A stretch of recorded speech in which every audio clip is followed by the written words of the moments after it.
This meeting is being recorded. Okay, why don't we go ahead and start? And maybe some others will join as we're getting going. Good morning, everybody in San Diego, and good evening to those of you joining us from Switzerland and London or wherever it might be. I'm Jim Hamilton, Professor of Economics at UC San Diego. Let me remind everybody that we will be recording today's event. And also, please use the chat button if you have any comments or questions, and we'll try to call on you when we get to the Q&A part of our session a little bit later. And feel free to stick around for a few minutes after the event, where we'll have a little less formal discussion for just a few minutes. I'm pleased to report that we're finally going to be going back to meeting in person live on campus, at least for the first two events planned for 2023.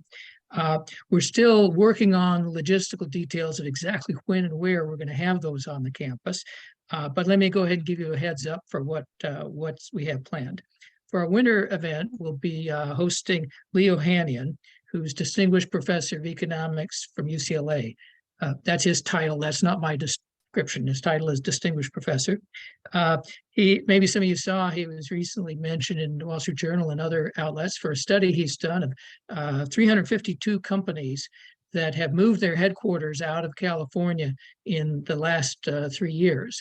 And he's looking into housing costs and other factors that contributed to that, and possible policies that California might consider to try to reverse that exodus. So I think that'll be a very interesting event.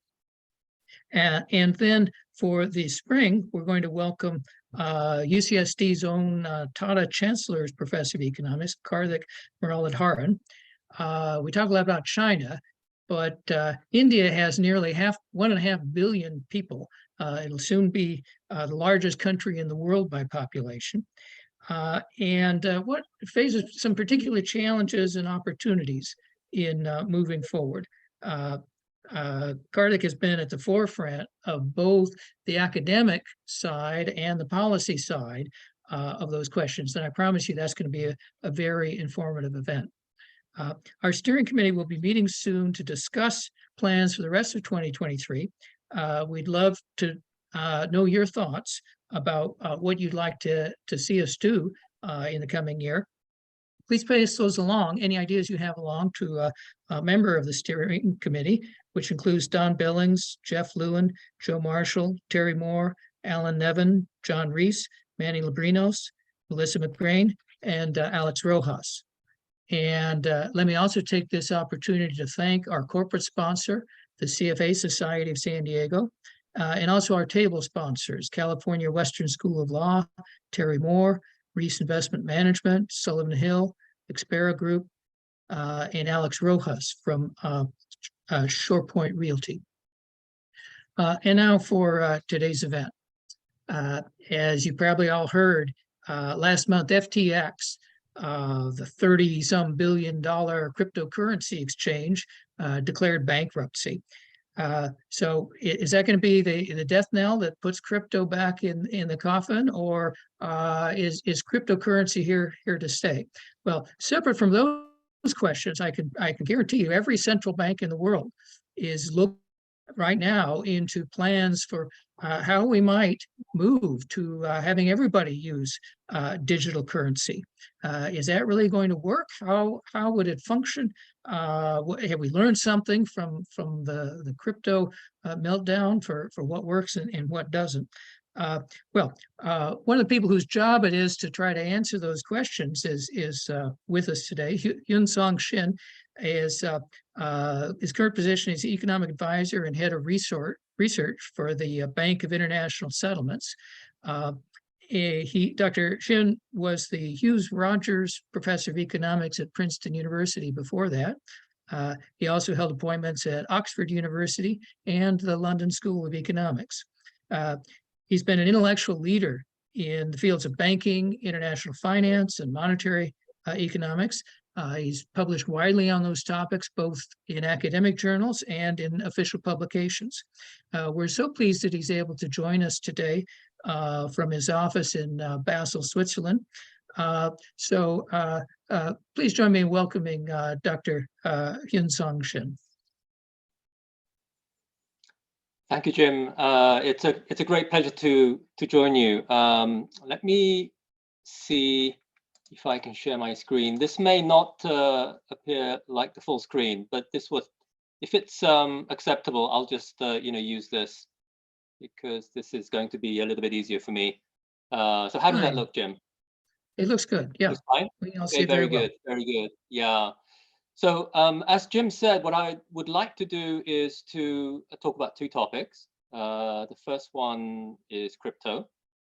And the second one is, if you like, the main part of the presentation, which is what you see on the title page, which is on central bank digital currencies and how they might fit into the future monetary system. We wrote a chapter in our annual economic report this year, back in June, laying out some key building blocks. But I think it's fair to say that since then, many of these issues have become even more topical, especially the events in the crypto world. So if I just start with that topic,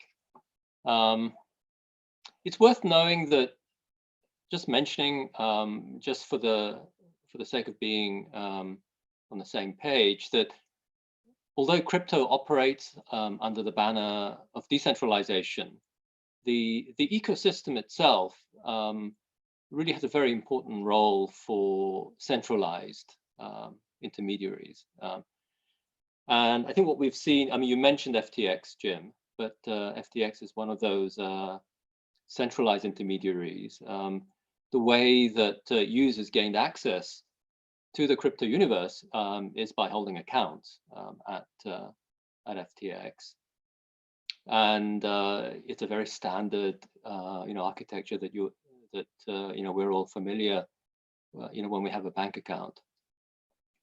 And it's also, I think, important to say that these centralized intermediaries, they've been very important because they have been the main channels through which mainstream investors have gained access to the crypto world.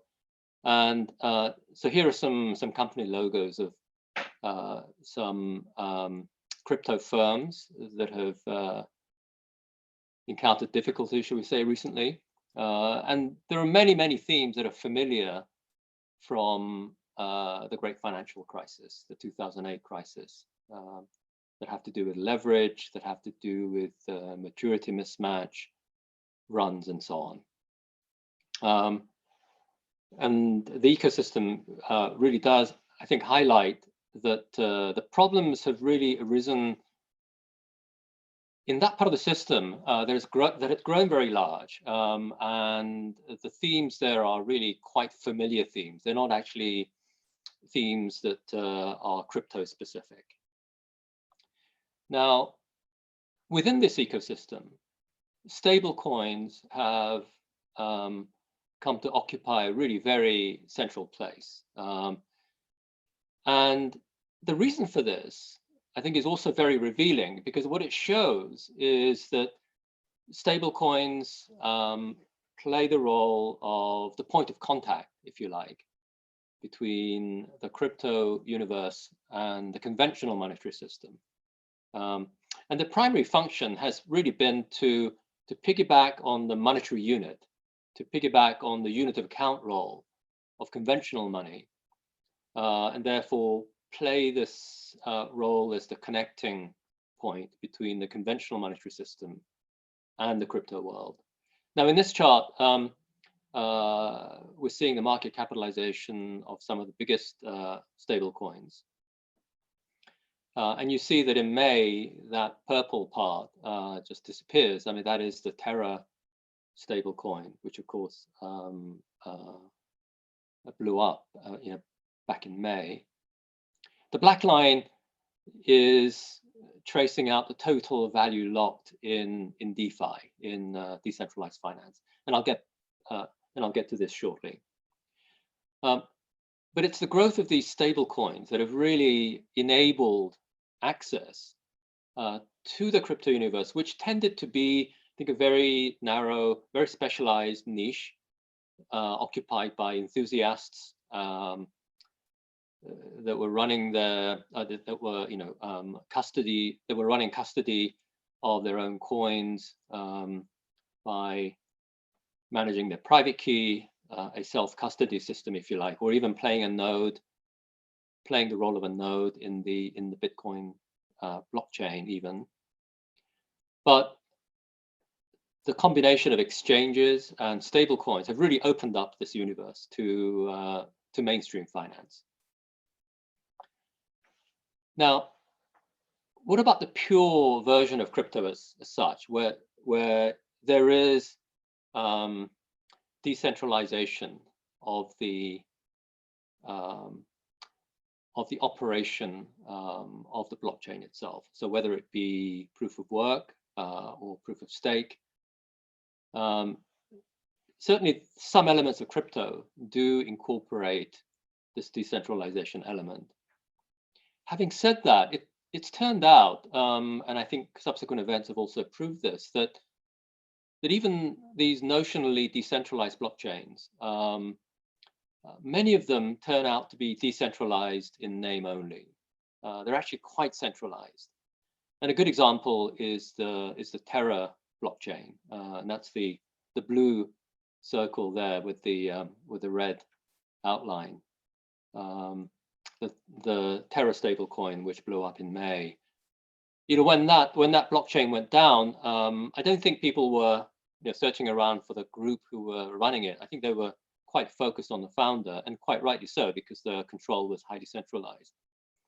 And that kind of image is really quite pervasive in crypto. So yes, notionally some of this is decentralized, but a lot of it turns out to be quite centralized, even in spite of the name. So there is a debate out there, and some soul searching as well, about whether crypto should go back to its true decentralized roots. So should it go back to a pure form of crypto, maybe back to Bitcoin in 2010, 2011, when enthusiasts were indeed running nodes in the Bitcoin blockchain and self-custodying their coins. I mean, that's certainly one way to think about this, and I think some of the soul searching that we've seen after the recent turmoil has put up this idea that it's important to go back to roots, go back to the true nature of DeFi, true nature of crypto, and find again its roots in decentralization. Now that's all fair and good, and I think there is something to be said for communities of enthusiasts who are running these systems. I think some people might view them as being somewhat eccentric. It's a very could be a very eccentric hobby maybe, but it's very different from what we've seen more recently, which is that as crypto has gone mainstream, it really has entered our living rooms through there was the sort of Super Bowl ads telling people how easy it was to get into crypto. And so, going back to the true roots of crypto, maybe one way of, as it were, rectifying or, purifying, if you like. But to be sure, what that means is that this kind of mainstream adoption, and in particular selling coins to retail investors, is not something that's really compatible with that previous, pure version of crypto. Yeah, to get into that activity, you would need to know how to run a node. You would need to know how to do the proof of stake. You would need to know about all these technical issues, which used to be the preserve of these very, very specialized people. Now, but there could be service providers who come along and provide so-called unhosted wallets, and that may be one way that you could actually get into the activity. But to be sure, it's going to be a very, very small part of the mainstream financial system. And I think the barriers between the crypto world and the mainstream financial system is going to be, quite high. And the other point is, even if we take for granted that the true, pure decentralized version of crypto is untainted by the problems that we've seen recently with the failure of FTX and the associated failures, I think it's also fair to point out that the way that crypto works, if you like, the burden that decentralization places on the need to sustain the consensus mechanism does lead to high rents, congestion, and as a consequence, the fragmentation of the system. Now, what do I mean by this? What this chart shows you is the gas fees on the Ethereum blockchain as a function of the number of transactions. And the way that proof of work works is that miners are solving problems in a competitive manner. If you win the competition to solve the puzzle first, then you have the right to attach the block to the longest chain. Proof of stake would have that selection based on on your holdings of the underlying coins. But what that means is that insider rents are really a very important part of the system to actually work in a sustainable way. And that's because you need to give incentives for the miners or the validators in a proof of stake system to actually play their role in the validation process. And that means that having some congestion, having some limit to the capacity is really essential, because otherwise there would be no cost, there would be no rents to generate, and the miners or the other validators in a proof of stake system would find it very difficult to make it worth their while. Now, that does mean that when activity is high, the cost of using the blockchain is also high. And we see this very sharp increase at the end of the chart here, where once you reach capacity, you need to really pay a lot to actually get your transaction validated. Now, what that means is, unlike a conventional monetary system, and a conventional monetary system has a very natural network effect, where the more other people use that network, the more you want to use that network as well. There is a very important coordination element here. So the more the merrier, if you like.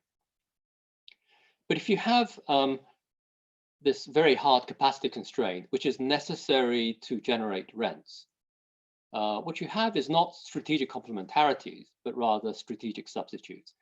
So the more people use a particular platform, the higher is the cost, and therefore the less is your incentive to join and use that system. And this is a chart that's meant to illustrate that point, that congestion leads to fragmentation and a move away from one standard emerging as the dominant standard. What this chart shows you is the total value locked in the underlying blockchain of a number of well-known so-called layer one networks. So the underlying blockchains that actually process the transactions and is the arbiter of the truth of the events that actually happen in that in that universe. The black line also includes so-called layer twos, which form bridges and have overlays on top. But what you see is that in the early days, and this is just going back 2 years, Ethereum was really the dominant layer one. That's the light blue. But what you see is that as activity increases, so in the post-pandemic, boom in crypto, you see this increase in activity, total value lock goes up, And then you see this fragmentation of the system. New layer ones come in. And this is exactly what I was referring to earlier. As costs go up, and remember, congestion is a feature, not a bug, because what you need is to give sufficient rents to the insiders so that they can be given incentives to perform their role. And as costs go up, new entrants enter the system. They sometimes have bigger capacity. Many of them are quite centralized. And the red here is, of course, the Terra blockchain, the one that blew up in May. And you see that very sharp decrease in May as many of these lines come down. And it's been relatively subdued. So I think the argument that I'm trying to put forward here is going back to, if you like, the classical notion, the pure version of crypto, which is decentralized. That may have some merit, but what that means is it's going back to a very different crypto universe. It's not something that is open to retail investors, that is bringing in new users. It's going to be a very small part of the of the economy, and in general, even that is going to suffer from this kind of structural flaw. The fragmentation really renders these systems unsuitable as a monetary system. I mean, money is the coordination device that we know best. So we all use money because other people use money. And for that network effect to really take hold, we need this strategic complementarity. Crypto just doesn't give you that. So even in that pure decentralization case, we're not going to get there. I think what has really transpired is that the price action, the fact that the whole system is sustained by selling coins, it does mean that we have these cycles where as the price increases, we have new users who come in. But as prices fall and as new users dwindle, the system really takes backward steps. So here is the chart of the annual change in the price of Ether, the coin behind Ethereum, and the number of new DeFi addresses. We actually published a working paper recently that actually looked at the number of users who downloaded crypto exchange apps. And we did some analysis, which shows, I think, relatively clearly. So the left-hand panel shows that the active daily users of crypto exchange apps really follows the outline of the crypto price itself. So here, in this case, it's just the Bitcoin price. And what this means is that, of course, most of the people who downloaded these apps did so at the peak of, well, near the peak of the crypto boom last year. So on the right-hand panel, it's giving you a sense of, at what price of Bitcoin did most of these users actually download these apps for the first time. The dotted line here refers to $20,000. Bitcoin is now a little bit lower than that. It's more like 17,000. And so even the blue bars on the left, which is the number of people who actually are still, ahead. I mean, that's dwindling further. It's also worth saying that Bitcoin, comparatively speaking, it is the more sort of resilient. It's the kind of blue chip coin. In that respect, I mean, some Twitter users would even claim that Bitcoin is not crypto, and I don't want to go down into that, into that debate. But the point is that price action, the fact that you have to sustain this kind of system by selling coins, means that it's something that is very, very sensitive to the price action itself. Now we have a better alternative, and so let me just change gears. I want to move to the chapter material that we presented in our annual economic report. What we want to do, and this is something that we sort of laid out in some detail in the chapter, is to think of the future monetary system as something that preserves, if you like, the fundamentals of the current system, in that it's a system that is rooted in central bank money. And in this respect, so for this reason, we use the metaphor of a tree to convey the idea that everything is rooted in central bank money. But we can think of quite an elaborate and really a very versatile and powerful set of functions that we can build on top. Now, the key point here is that the system doesn't run by selling coins. It doesn't need to be sustained by selling coins. It's just like the current system that we have. And here the central bank is going to play a foundational role, but the most important role is going to be played by the private sector. So just like today, where most money in the system is private money, it's the liability of the private sector, mainly bank deposits. We can still envisage that basic architecture where the central bank, through its supply of central bank money, provides, the whole system is rooted in central bank money. It is the trunk of the tree, as it were. But the consumer-facing activities will be done primarily by the private sector payment service providers. And so, this is a more general term that encompasses both commercial banks who issue money in the form of deposits, but also other non-bank payment service providers. And within that ecosystem, we can think of a central bank digital currency.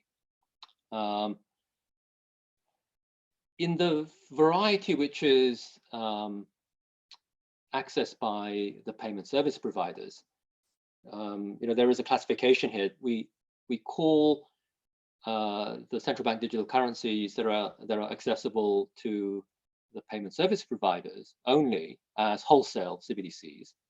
They're rather like central bank reserves currently. So it's only the commercial banks who have access to central bank reserves. That's the idea. So wholesale CBDCs are a digital version of central bank reserves, essentially. And the interesting questions really come on how to put the whole system together. And let me spend a little bit of time on laying out some of the alternatives here. Now, one of the virtues of going this way is that we can, without going very far, incorporate some of the features that are well known in crypto. So in particular, this idea of programmability. So the idea is that you can take contingent actions, bundle them together, and execute a set of actions together simultaneously, just as you would do in a simultaneous action game.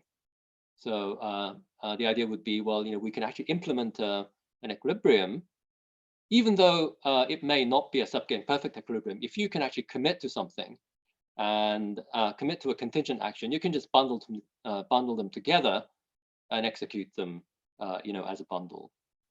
A very a good example of this is payment versus payment, or payment versus delivery in the securities market. So, one of the issues that we talked about in the latest version of the BIS quarterly review is the idea that in foreign exchange markets, typically, there'll be a need to exchange currency. So, I want dollars and I will provide, let's say, Brazilian real. Now, you will use intermediaries for that. And then the sequencing will matter for counterparty risk. There was that very famous case in 1974, which is called Herstatt, the Herstatt case, where there was a bank that actually had paid its part but before it could receive the payment, before it could receive the currency that it had paid for, there was a glitch, and because of counterparty risk, this had huge implications. That's exactly the kind of example where if you could have programmability built in and execute contingent execute contingent actions together simultaneously, then you can overcome these problems to do with counterparty risk. So that's a very, very simple example. Of course, you can do this with centralized intermediaries as well. You can do it through a central counterparty, for example. And in the foreign exchange market, there is this international utility called CLS. It's a bank, but it really plays a very key role. But CLS doesn't have all the world's currencies as as CLS currencies, and so there is still a large amount of trading, 1/3 we think, which is still subject to this kind of counterparty risk. That's the kind of thing we can easily address. Well, at least in theory. I mean, building that system that actually works across borders will still need some work, and I'll get to some of this at the end. So programmability is going to be a very important use case. The other aspect, and let me spend 1 minute on this because I think this is important. We can think about the digital representation of commercial bank deposits as being one of the tokens that are actually traded in the system. Now, tokenized deposits turn out to be quite a different animal from stable coins. And let me just spend 1 minute on this because stable coins, as I said, are a very important innovation for the crypto universe. Primarily, its use case is to allow this point of contact between the conventional monetary system and the crypto universe. Tokenized deposits, on the other hand, preserves the current architecture of the monetary system in the sense that you can still have settlement on the central bank balance sheet together with the transfer across banks. Now, this is a very important theme which we think needs to be developed, and we've done a little bit of that already in the chapter. But the whole agenda for tokenization is actually a very general concept. It's not just crypto. It refers to any digital representation of claims, and it refers, and of course it builds on a whole range of legal and historical precedents. And a very good example of this would be centralized securities depositories. Now, this is the kind of infrastructure that most of us don't really, think on a daily basis, unless you're in charge of the plumbing, as it were. But it's a very, very important institution in that in the old days, if you were to buy a corporate bond, you would need to track down the paper certificate. And it's by receiving that paper certificate in your hand that that transaction is actually settled. Digital, decentralized securities depositories, what they do is they remove the need to actually have the physical paper transaction. It's given the right legal framework, it's an institution where the change in ownership is just recorded as a book entry. Now, that's a very standard system. It's an account-based system. Tokenization is simply taking that kind of digital representation and putting it, if you want, on a blockchain. Otherwise, you could put it on a centralized system. And with this, you can expand the universe of contractual outcomes. So like the payment versus payment example that I gave you. So in terms of implementation theory, this would be like saying we can expand the universe of the contractual outcomes by being able to commit to actions, by actually submitting contingent actions. Now, there is a very important debate that is going on in this area, which is the extent to which you need decentralization.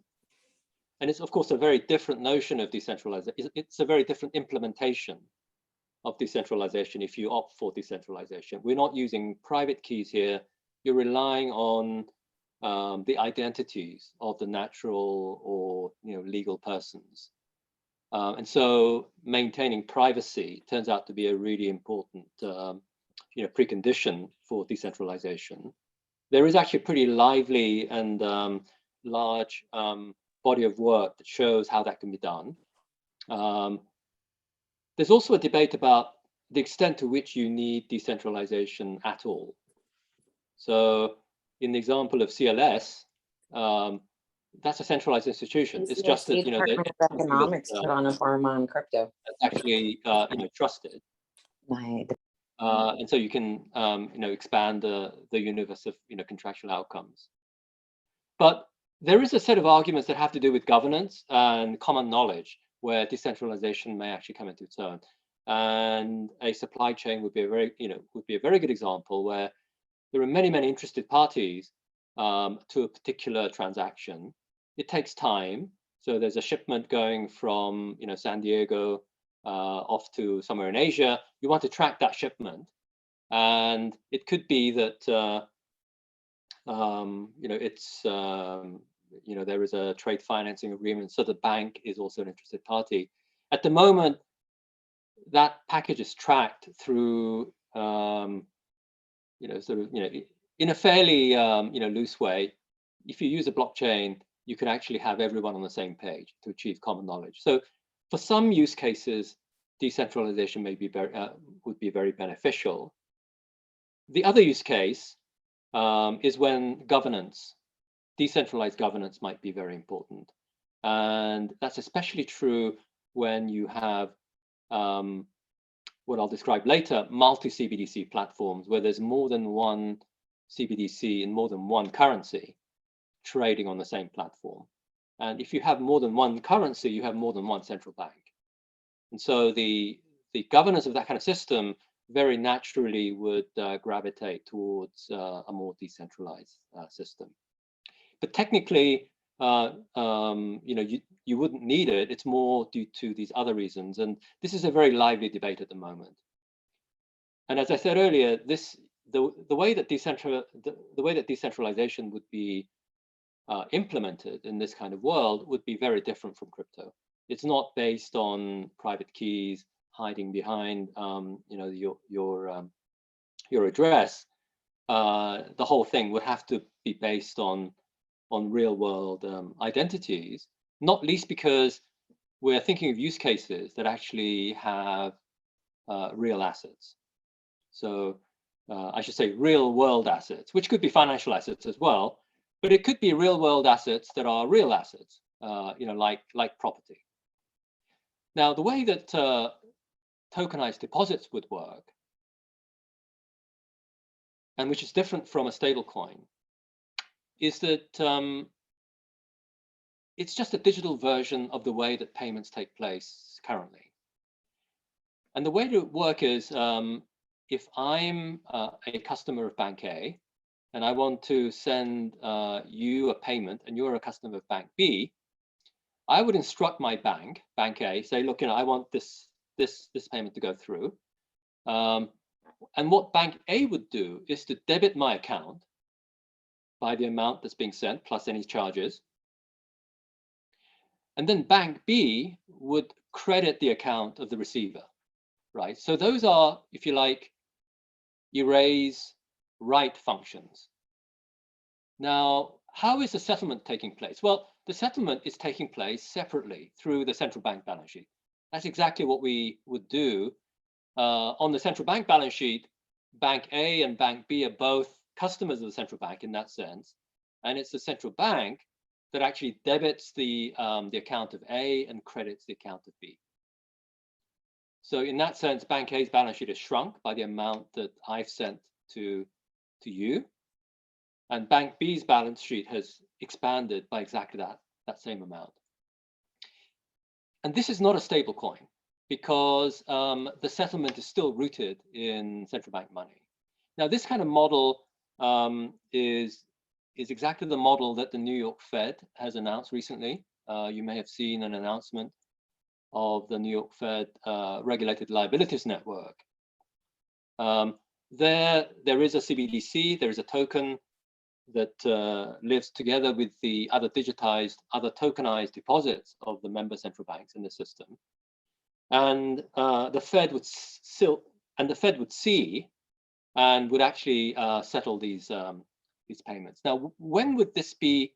So why would this be superior to a stable coin? Well, banks have complete control over which entries they erase and which entries they actually write up. So the erase write function means that you have full information and you have full control. And this is actually something that arises when you have other policy objectives very much in mind, like anti-money laundering, like know your customer rules. Of course, for libertarians, this is anathema. I think that philosophical discussion will need to be had. I think privacy is going to be really important for us to maintain here, especially from the central bank. But the key point is that you don't need to rely on stablecoins to have a tokenization of payment. Now, the other model, which is the so-called USDF consortium model, which is the right-hand side of this, is that you may not even need a CBDC. You can settle just using the current real-time gross settlement system, like Fedwire funds in the US, where you can still have the erase write way of transferring deposits, but then the settlement takes place through the standard RTGS system. And the use cases here really are quite exciting, because what it does mean is that if you can actually combine transactions that refer to the identity of individuals, or natural persons or legal persons, what it means is that you have access to the whole set of real world assets.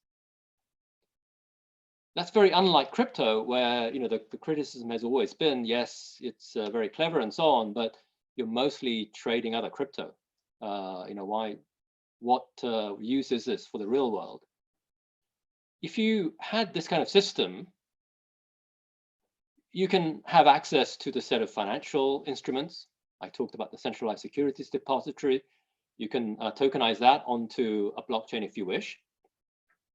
But I think the really interesting and exciting use case will be tokenized real estate. And for those of you who have bought and sold a house, you know how involved that is. It takes 6 weeks. It's a very, very involved process, precisely because there are many, many checks that need to be made. You need to establish identities. You need to make sure that there are no other liens on the house. Make sure that the house isn't listed somewhere and it's a cultural landmark. And then, of course, as the conveyancing process proceeds, it's like that shipment that's going from San Diego to somewhere in Asia. The state of the world is changing as well. And so you need to keep track of that transaction all the time. And ultimately, when you pay to close that transaction, ideally, you would like to do that without counterparty risk. Now, on top of that, you can have a mortgage provider who would be another interested party who would want to know everything else, as well as the buyer and seller. Now, at the moment, this is still very far, because we haven't tokenized the land registry.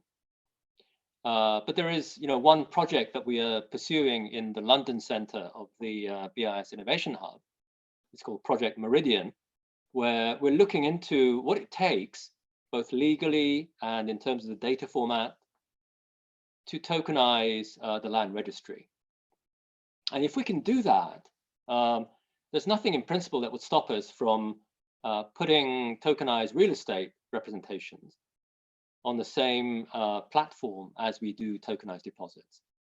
And just as you don't want counterparty risk when you're paying for foreign exchange, that's the kind of very wholesale transaction. even for individuals, this would be opening up quite a bit of new functionality. And this leads to me, leads to a very important point I want to make, which is when I present stuff on CBDCs, there is a typical reaction from many informed, very well informed colleagues that they tend to be economists, and they say, well, why do we need CBDCs? What is it about the current system that you find effective, and why do we need this? I think the better question, so I would submit that may not be the best question. I think the better question is to ask, what are the things that are not currently happening that might be feasible if you have innovation that's going to be ultimately serving the public interest? And I think if you approach the problem in that direction, from that direction, it gives you a slightly different, perspective. So imagine that we're, back in 2006, before the launch of the iPhone, and we're all using our BlackBerries. And someone says, look, here's an innovation that might really be interesting and useful. And you could say, well, what's missing now that this new thing could do? I suppose we now have the benefit of hindsight. Of having used this now for 10, 15 years, I don't think we want to go back to the old days, or maybe you do. But so I think that's a kind of bigger issue that has to do with the debate about innovation. Now, let me just conclude with cross-border payments, because I think this is probably the area that is undergoing the most intensive study at the BIS, because one of the things we've done is to work with our partner central banks to build these cross-border platforms, so multi-currency platforms. So I said that each monetary system is a tree, and each tree is associated with a currency. But if you zoom out, we're talking about the forest, and in particular the canopy of the forest, where the tree branches come together. And it's the canopy where some of the most exciting innovations are actually happening. You can think about having a multi-CBDC platform in that canopy.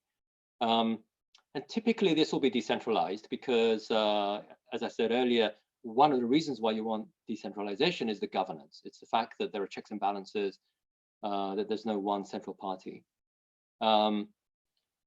You can build a platform. So far, it's mainly wholesale.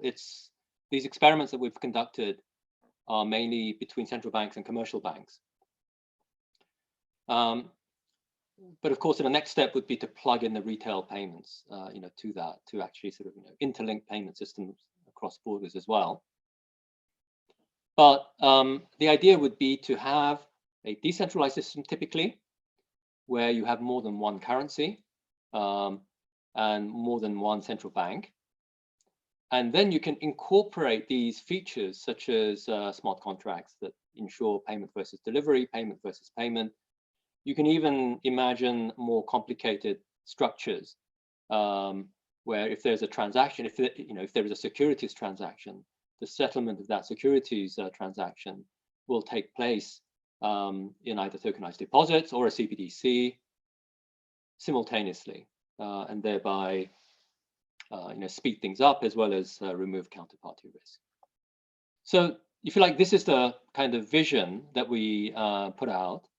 I think the the events. So Jim and I talked about this this presentation way back in the summer, but I think since then, what's happened in the crypto universe has really highlighted the policy issues, I think, much more acutely. And I think this is in some ways, I think a really, what we feel is that this is a very compelling innovation. So Jim, let me stop there. Well, thank you so much. I've heard so many presentations. I've heard so many presentations about cryptocurrency and digital currency. And this was by far the most informed and informative, which those of us who know Hyun always expect from him. We have a few moments for discussion from the audience. Let me remind you, if you want to bring something up, please use the chat button. Let's start with Don Billings. Don, do you want to unmute yourself? I know you've got a lot of things you want to bring up here. Yes, good morning, and thank you for that presentation. I've been following crypto with a great deal of interest for a long time, and am encouraged that thoughtful people with serious qualifications to study this are making this important distinction between crypto, which I refuse to call cryptocurrency, which now just behaves like a Ponzi scheme, and many of them are apparently dying as Ponzi schemes do. And the more serious type of utility concept of crypto and tokenization. So I was very appreciative of the presentation for that reason. I just wanted to cut to one thing that a device that was developed in the US many years ago called MERS, which I've been thinking might actually be interesting as a kind of prototype for a tokenized system for assets like real estate. It's used for mortgage loans, facilitates securitization and trading of securities without having to go to every single county and retitle the claim every time it's traded. And I wonder if you have any thought on whether that type of system might be useful as a thought experiment. Yeah, I'm not familiar with MERS, but I think the project on tokenizing real estate, this I think is, if you like, a real test of the use case. Tokenizing the land registry is actually quite a challenging prospect, and we're learning this as we conduct these experiments. The data format is actually very different. So standardization of data format, that's going to be a very important precondition. But there's also the whole set of legal considerations that underlie this. There are questions like who actually maintains the land registry. In some countries, there is a centralized, Ministry of Land that has the land registry. That's certainly the case in Korea. And Koreans are very big sticklers for recording everything, and so we have our family registers and land registry and so on. It's just a matter of, if you like, digitizing that. That's not always the case. In many countries, including the US, the land registry is quite dispersed. So there has to be, I think, quite a bit of preliminary work that actually renders the kind of information that's in the registry more amenable to tokenization. So that's really before you even embark on the technical project. The UK tends to be a little bit more centralized, as are many other European countries. So I think different countries are starting with different, at different levels, different starting points.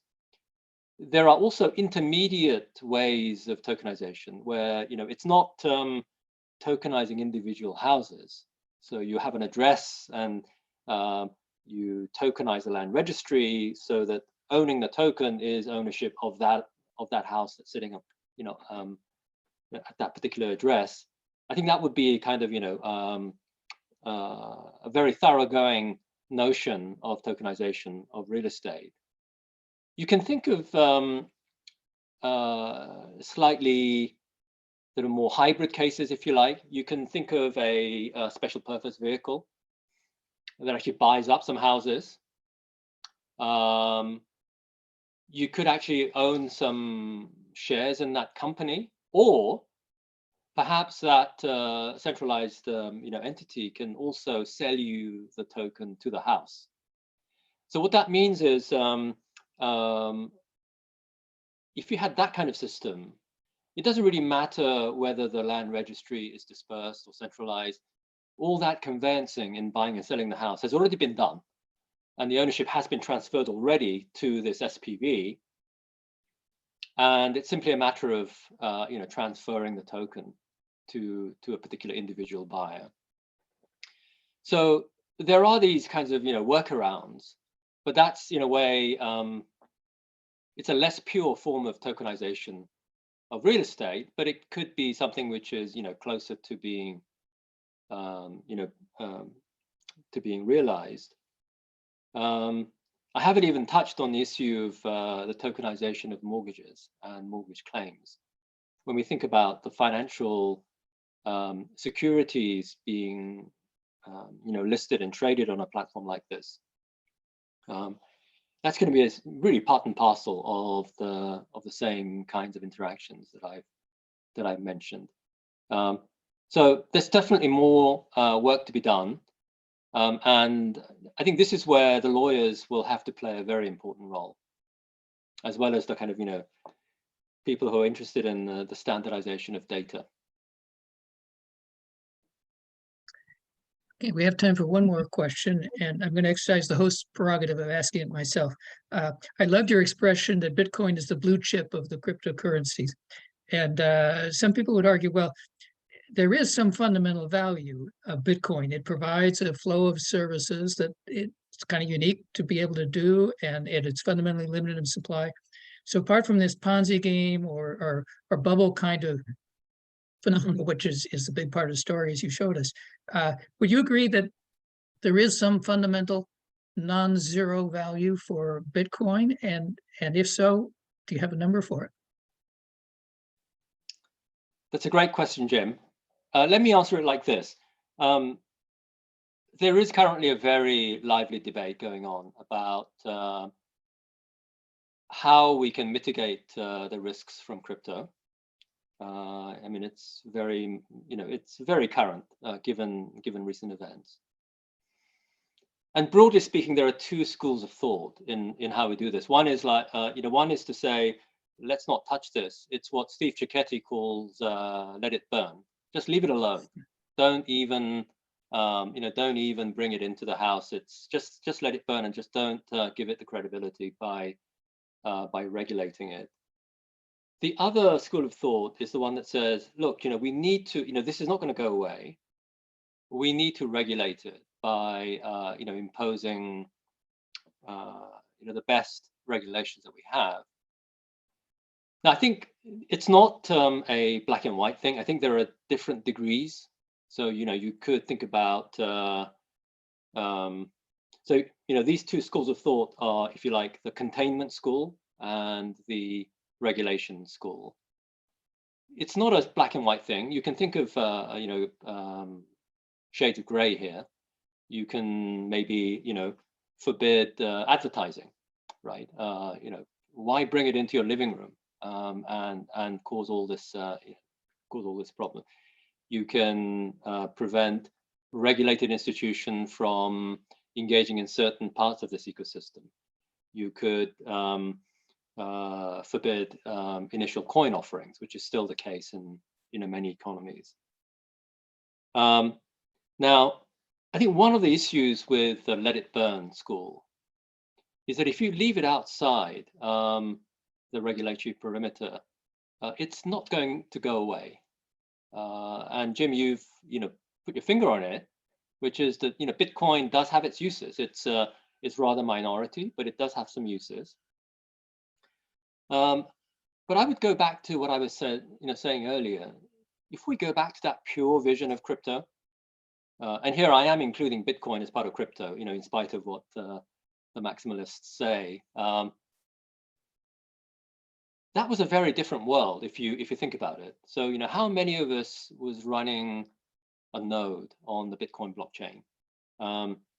It was really the preserve of a very small group of enthusiasts who really believe this stuff. I mean, and you could believe it because it conforms to your, political philosophy, your, libertarian philosophy about this. Maybe you value privacy a great deal. but it was not something that was going to take off because you were going to attract, selling coins to retail investors by going into their living rooms during the Super Bowl. And to that extent, yes, there will be a use. I think there will always be a use, and presumably the enthusiasts will have a value. I mean, if you collect bottle caps, you may be willing to buy and sell bottle caps, and it's not going to be zero. If you collect baseball cards, you may be willing to pay something for a rare baseball card. But I think that's the kind of activity that would result if we go back to the vision of the pure form of decentralized crypto. And in a way, I mean, that's not something that we should necessarily worry about, other than perhaps money laundering, perhaps, and financing of terrorism. But provided that those bases are covered, and there are ways of tracking the blockchain to do that, you shouldn't really be worried, and it wouldn't impinge on the conventional financial system. It would be very much contained. So I think the let it burn school probably is a little bit underestimating the resilience of crypto. On the other hand, I think bringing the whole thing into the house might also bring some, it's going to open the gates, and there will be consequences of that. Well, thanks again for a wonderful presentation. I'm going to stop the recording now, and I'm assuming I can find what the right button is. There we go.